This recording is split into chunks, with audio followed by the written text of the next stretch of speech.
What's going on, Ramley? Ryan Dowd here. Before we get to the show, got to tell you quickly about our friends over at Sleeper, #1 sports app right now, and not just for season-long fantasy. They've got live score updates. They've got a chat you can communicate with other users. Plus, the best part is the daily fantasy feature, which is just like a live pick'em. Just choose 2 to 8 players across any sport. Choose more or less, and you can win real money. When you go to make your first deposit right now, use our promo code. You see it right down there, Rams LAFB, all one word. They're going to give you a match bonus up to $100. Put in $100, you get $100 free on top of that to play with. If you only want to deposit 10, they'll match you that 10. You're starting at 20. But wait, right now, any new users automatically get a $20 free entry to play with, no deposit required. However, you can stack that bonus, take that 20, go deposit whatever you choose up to 100 with that promo code RAMSLAFB, and they'll match you that. So now you've got extra free money to go play with. So check it out today. Download the Sleeper app. Tell them the guys over at the Rams LAFB sent you. Now, let's get on to the show.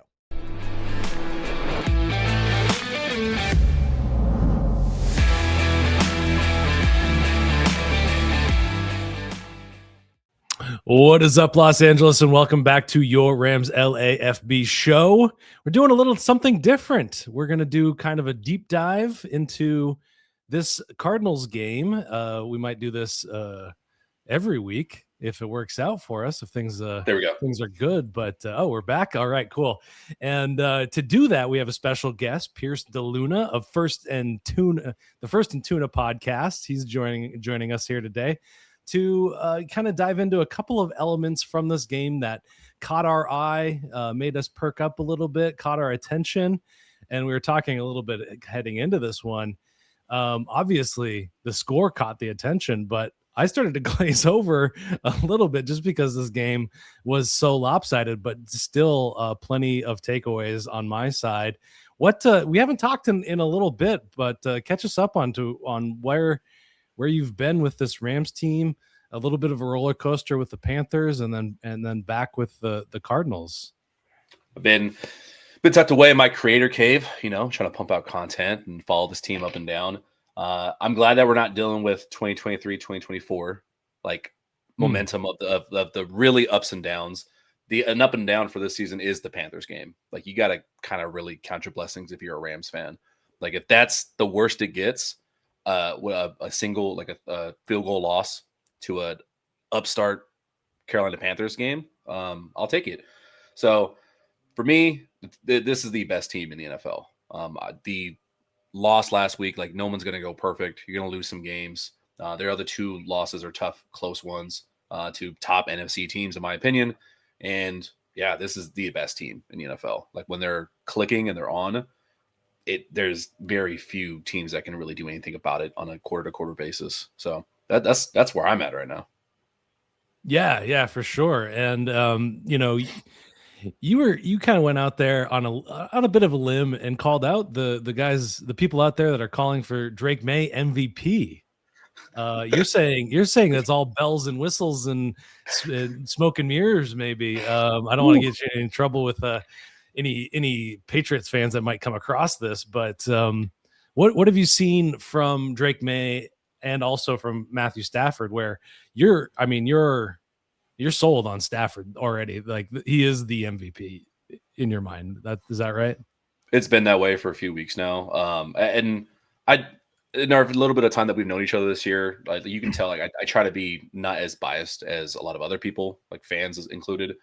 I'm just a football purist, and I love quarterback play. When I watch those 2 guys play, and it is no shot at Drake May, he is playing phenomenally. He is playing the second best quarterback, and there's a gap after him. Even Sam Darnold is far behind him, in my opinion. Mm-hmm. Their strength of schedule does come into play for me, only because the counter narrative that you're going to get from Pat's Nation is, Stafford's got all these weapons. Stafford's got a better team. Okay, well, they played a much more vigorous schedule. Look at the division alone. The Cardinals are the worst team, but the other 2, next week, the Rams could lose, the Seahawks could lose, and the Niners could jump up to the 2nd seed. That's how close everything is in the NFC, based on just the empirical evidence and then based on the film. Look at yesterday.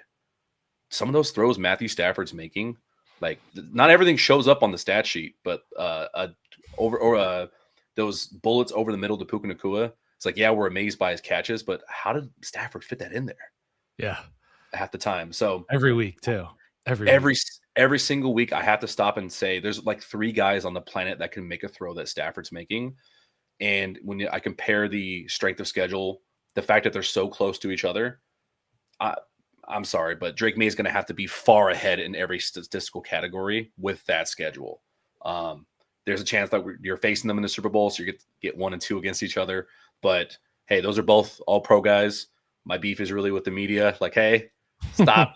Dan Orlovsky, like, hey, man, you claim to be a Stafford writer, and now it's here, and where are you?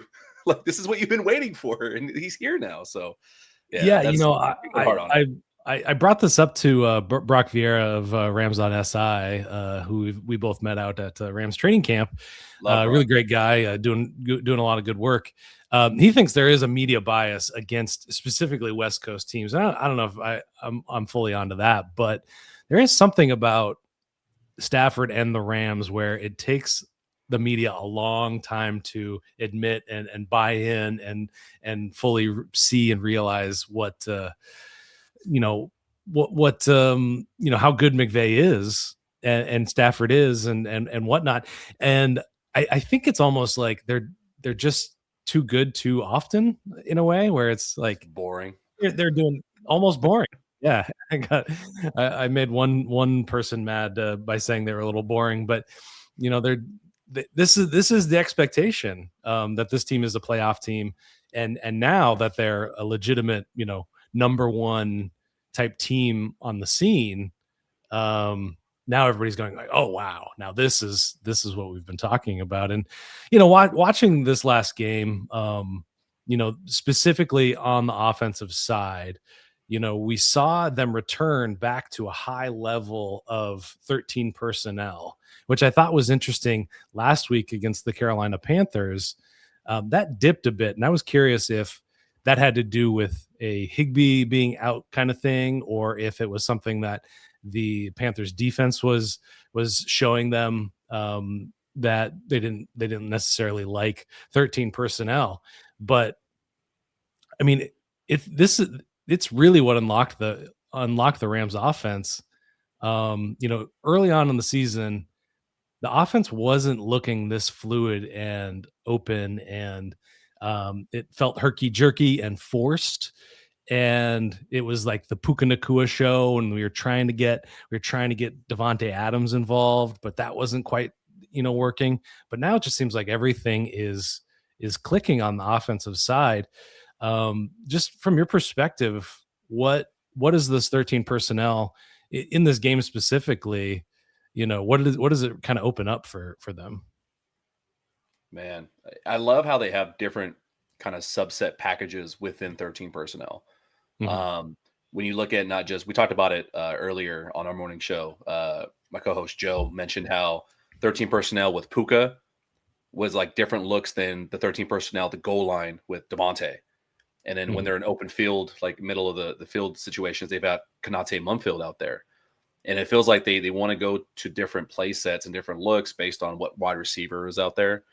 I still think there's a lot more that they're going to do. Like we saw a little bit with having Davis Allen and Higbee like at fullback motioning back there. Mm-hmm. And it's like old school football. So for me personally, it's just a lot of fun to watch 13 personnel. But I don't know why they went away from it last week. I don't know if, like you said, the Tyler Higbee thing being out, maybe McVay overthinking it a little bit. And you also got to put into consideration that it was LaFleur that called this game plan. Like he was the one calling the plays essentially this week. And I want to know how much of an influence that was. If McVay adopts that moving forward, because they did go back to 13 personnel. I think it was 40 plays, the most since like 2016 for any team in a single game, which is really cool. Usage of 13 personnel, I hope they keep going back to it. It causes so many issues for opposing defenses that I don't know what Carolina was doing. Like even when I went back and watched the film, I don't know if it was just the way their defensive line plays, because Brown is really damn good. And those are the teams like with elite interior defensive linemen that the Rams have struggled against. The Philadelphia game, lost that one.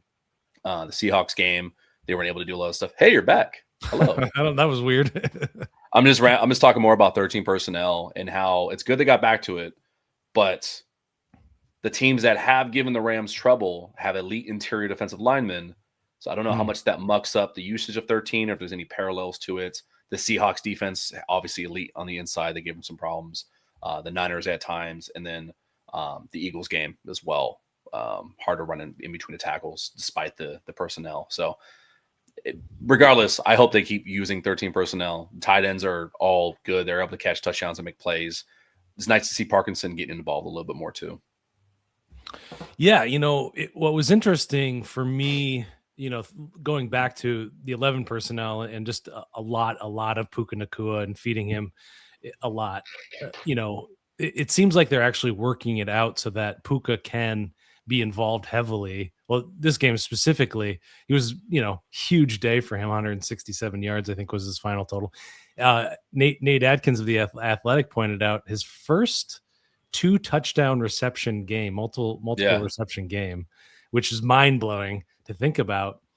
But the offense didn't stall out specifically. It wasn't just the Puka Nacua show, which that's kind of what it looked like in the past with, him getting, 15 targets. He had 11 in this game, but Stafford moved the ball around to a lot of different targets, targeting Terrence Ferguson and Blake Corum and Kyron Williams, Xavier Smith, Jordan Whittington, Kanata Mumfield, Devontae Adams, Colby Parkinson, Davis Allen, all those guys getting targets. So, it seems like that wrinkle in the offense, being able to utilize Puka Nacua at a high clip, but that not being the only answer is something that is heading into the playoffs is right where you want to be, being that multiple.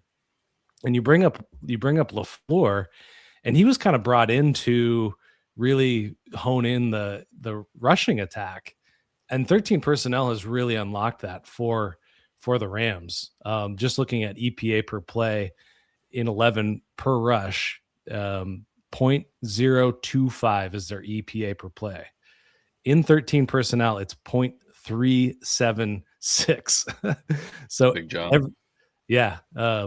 So every rushing play in 13 personnel, you're expected a third of a point. So just really, really incredible. So there hasn't been a ton of chatter around Mike LaFleur getting another job, but I wonder if that's going to change, if he's going to get some interviews or not. But I mean, the running game was also a surprise. Obviously, they weren't, trying to run up the score necessarily, but it's like at a certain point, you got to stop a team. 250 yards on the ground alone. I can't remember the last time that they chopped up a total that high. God, what was it? 2017, 2018, maybe. They weren't like, they were probably content with the 3-score lead when they had 38 or whatever it was. I mean, you don't expect a cutback from Blake Corum to go 60 yards or 50 yards late in the third quarter. So it's like that's on the defense. Like, you got to stop it. Just it was so fun to watch. Yeah, well, you brought up the defense, or who you brought up, how teams can possibly stop this offense, and you were talking interior pass rush, interior defensive linemen. Do you want to expand on that at all? Are there teams out there that are heading into the playoffs that could be potential trouble spots for the Rams, specifically there? I mean, you mentioned Seattle already. We're heading into a rematch, and there's probably going to be another one in the playoffs. I would imagine, maybe NFC Championship game. That's kind of what the story seems like it's telling. But are there other teams that you can see giving them fits in that way? It's 2. You mentioned the first one, and I'll save that for the last part. Philadelphia, always. I don't really care about the fact they are in a little bit of a slump. Their offense is not gelling. They dropped the Thanksgiving game to the Cowboys last week, or is that Thanksgiving? My games are blending together. They got the Chargers tonight, so we'll see how they're turning out. they still have elite defensive linemen. Yeah. And they know how to win. I don't think they really care about stats. They don't care about how they look or how they do it. All they care about is the result at the end of the game. And if they have to win messy, they'll do that. And that worries me about a Philadelphia team, especially if the Rams have to go to Philadelphia in the playoffs. The other team is obviously Seattle. They're going to play them again next week after this Detroit game. Elite defense. Like, I think they do so many things better than even the Rams defense in a lot of different ways. They're right up there with Houston's defense with limiting points and yards. I do think that regardless of whether the Rams win that game or not, you're going to be facing Seattle in an NFC Championship game. I think it's LA, Seattle, and then there's everyone else. Regarding like if there's like an upset or just dropping the ball one game, those are the two best teams. Their ability to penetrate the interior defensive line, mess up, like not give up a lot of yards rushing consistently, that can mess up the play action. And their DBs just are really sticky in coverage. So it's those two teams that really give me they keep me up at night. What about the Packers? I mean, their defense has really come on. I was one of the people that was kind of chuckling when they hired Jeff Hafley from Boston College. But it seems like it's working out. Obviously, their premier defender is Micah Parsons out there on the edge. And considering how their offense is churning along now, kind of coming together around Christian Watson. Where was I going with that? And their defense has been keeping them afloat. And obviously, their record alone it means they're going to be a playoff team. Yep. And coming out away with a win against the Bears was huge for them. Anything on your radar about them? Have you seen anything from them that would cause concern, keep you up at night at all? They're more of they remind me of the Rams. I wouldn't say like in the last two seasons where the Rams had a tendency to play to the level of their opponent rather than take over a game like the Rams just did. Like, hey, just take it over, just win, just be better than the other team. The Packers have a tendency, it feels like, to do that. They've had a few spots this year where they flash and you're like, oh my God, and Micah Parsons? Like, they're unstoppable. Like, a lot of people were saying that at the start of the season, but now it seems like, especially with how tough the NFC North is, they could drop the next two games. They could drop, they could not go on a winning streak here to close out just because of how tough their schedule is. But they tend to play to the level of their opponents, at least I feel like. And I don't think Jordan Love is as consistent of like a game finisher as Dan Orlovsky thinks that he is. I just don't see it the same way. If for whatever reason, if the Rams do have to go to Green Bay, though, that's the ultimate equalizer. Like, you're playing in Lambeau in January. Like, that's cold. Stafford can handle it, but it doesn't matter. Like, your receivers, your defense, it is the ultimate equalizer is weather. And that throws everything else I just said out the window. So that does cause me concern. Yeah, it'll be interesting to see. I mean, this is probably a good time to switch over to the Rams defense and obviously looking dominant. Front four, front seven, really. You got to acknowledge. I mean, Nate Landman with that interception this week, just looking athletic. I think he's the second NFC linebacker in Pro Bowl voting right now, which is incredible. Behind I think former Rams linebacker Ernest Jones. I think. Oh, is that right? Is he number one? I think so. Well, I guess with Fred Warner out. Yeah. From the defensive side of things, I have some theories about the holes in the defense. Did you see anything in this game?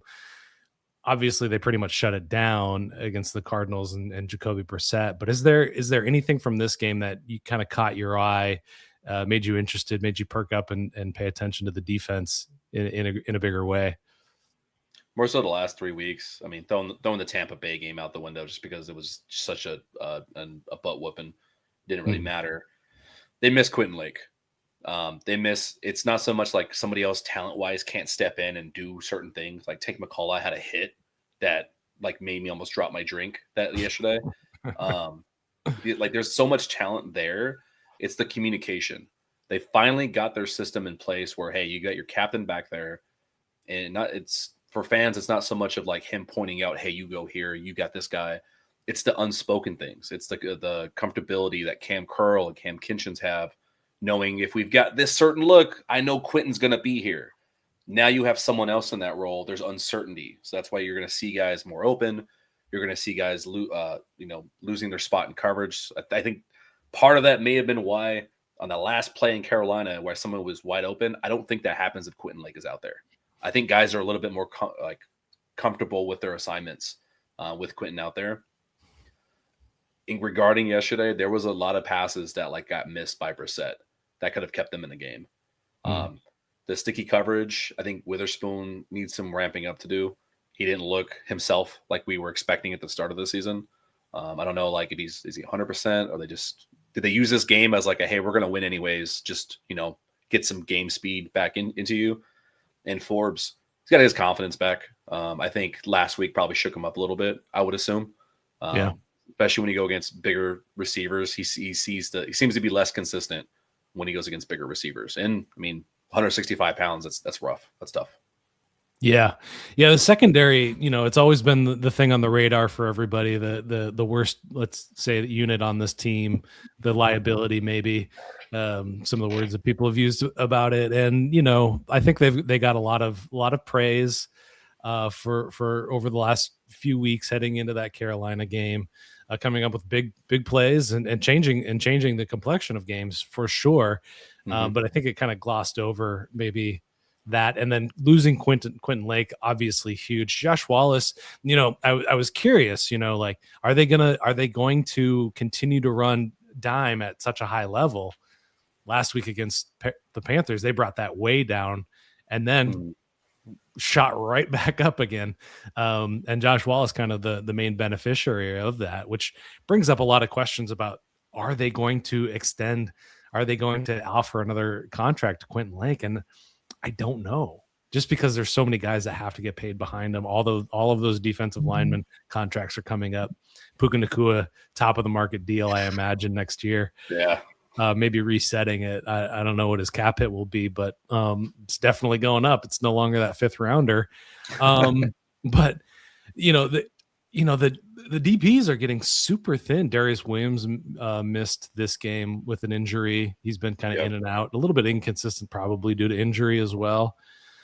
Kello obviously missing time. So it, all of that's kind of bubbling up, but you look at that Carolina Panthers game and there is a bit of a blueprint. If a team can mitigate the pass rush by getting the ball out quickly, and committing to the run, you can move the ball on this team if you're able to do that. And it really comes down to an emotional element of play calling, which I don't think there's a lot of teams out there that are willing to run the ball like Canales ran the ball. They weren't gashing the Rams by any means. I think they probably had 3-4 yards per carry, but they just kept doing it. Only 20 pass attempts for Bryce Young.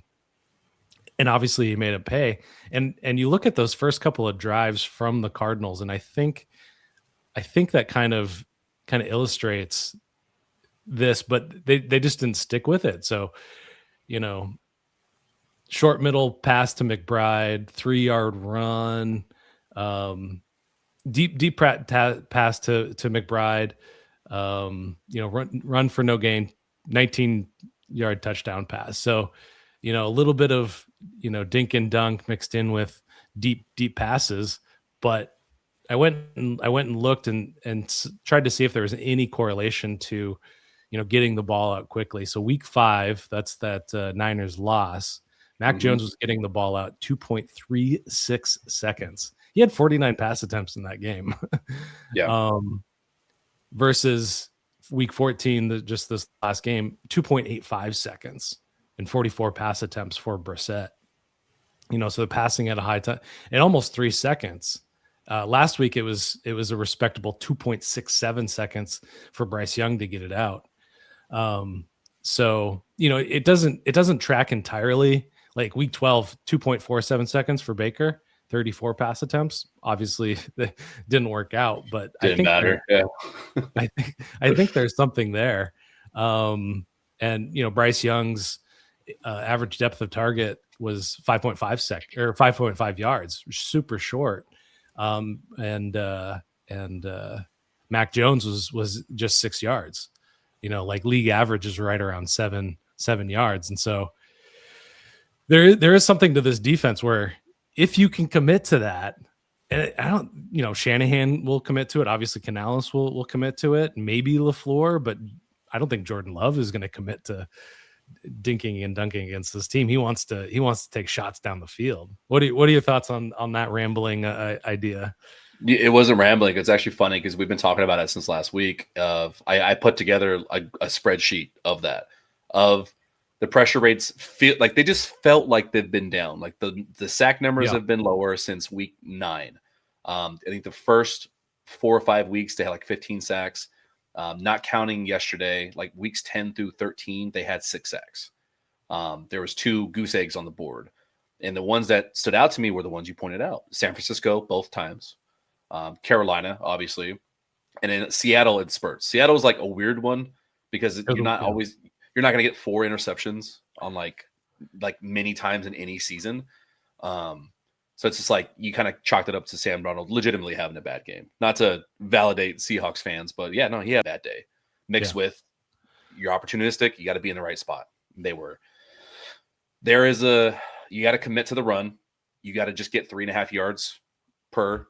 Be good on second down. And that's what Carolina did. They were willing to second and medium, get 3.5 more yards, make it third and manageable, and then run it again.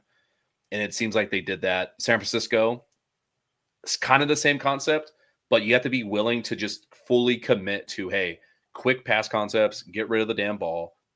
If we our deep shots are like the Stafford 15-yard ends. Those were their deep shots. Right. So you have to have a quarterback that's accurate enough to do it and then commit to the run, like you said. The teams that give me – that's another reason why Seattle gives me cause for concern is despite their right guard, Anthony Bradford, being the funniest man in the world to watch football play. No bend in that guy whatsoever. Oh, my gosh. Every week there's a new TikTok highlight reel of him looking like lost. It's so funny.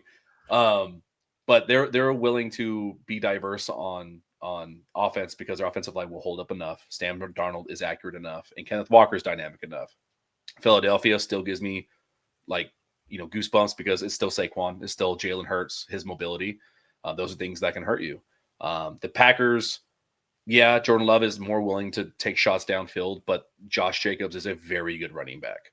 Their offensive line is near the top of the league, in my opinion. They can still. I think LaFleur is willing to adjust. Hey, screw what we've been doing all season. What wins this game? Let's go do it. And if you look at all 3 of those are all 3 top coordinators for a reason. They're willing to adjust, like McVay, what's needed on a game-by-game basis. So you are spot on. You are not wrong. But there's something to this defense that if the front 4 are not getting there because Shula won't blitz at a high rate at all, if 4 guys aren't getting there, the 7 in coverage, you better hold on tight because they're susceptible to let guys get free. Yeah. Well, you bring up the running backs, and I'm always worried about good tight end play against the Rams as well. Trey McBride had himself a decent day. AJ Barner is looking good. Elijah Arroyo had a rough game against the Rams. His first run around there with Seattle. Obviously, Kittle is who he is, but just another outlet of that kind of middle of the field, those short and intermediate in breaking routes that they can break for Yak. Again, it goes back to Quentin Lake in a way. There was that, I can't remember if it was Rico Dowdle or Chuba Hubbard that kind of broke one on the right side deep against the Rams. Yeah. I thought, man, I think Quentin Lake probably would have got there, but maybe that's just being nostalgic for somebody that's not there. But I think I think it just comes down to that commitment. I believe in LaFleur. I think he's a really smart head coach, smart play caller for sure. But not everybody's gonna pull that trigger like that. They're gonna want to take those deep shots, and it's the ego. It's the ego. Yeah, for sure. So we got the Lions coming up. What are your thoughts on this game? Obviously, things disjointed. I actually wanted to ask you about how you feel about Goff. Goff gets a lot of hate, and it's easy for Rams fans to do it because you remember that last year, you remember the injury and the different quarterback having to play in the playoffs, and it's the Wolfman, man. He gets a lot of hate. He does a lot of things well. The problem is we're kind of spoiled, and we have Stafford, and we see like, oh yeah, this is what elite quarterback play looks like. Yeah, that's a reason why they traded for him. Like, there's a lot of things he can't do that Stafford does. Vice versa, there's a lot of things he does that Stafford can't do. He is all equally very smart. He's just more hot and cold. He'll have weeks where it seems like he's thinking a little bit too much rather than just getting in the zone and letting the ball rip. Not as mobile as he used to be, and is like a little bit in his first earlier years. He's getting to that veteran status where it's like, all right, old man, like you better win it from the pocket. So he's got a little bit of that adjustment period as well, I feel like. But you got to give him credit. Detroit is Detroit for a reason. And him and Dan Campbell have turned that around to where they're respectable. And for Rams fans, like, it's a big game. Yeah. Never have the Lions ever been a big game for anyone coming to town. They're a big game. It's going to be sold out. It's going to be loud. I know everyone's going to boo Jared Goff every chance they get, but I think he's handled it pretty well, the dynamic. And I think McVay owning up, like, hey, I made some mistakes in the past. Him owning it is a big deal. My thought on that game is one thing and one thing only. Stop Jahmyr Gibbs. That is the scariest offensive player I've ever seen this season. Even if you stop him out of the backfield, have you seen him lining up at wide receiver and burning corners? Oh, yeah. He is scary. Like, that guy can easily get 200 yards in any game. So that's my takeaway. Just stop Jahmyr Gibbs, for the love of God.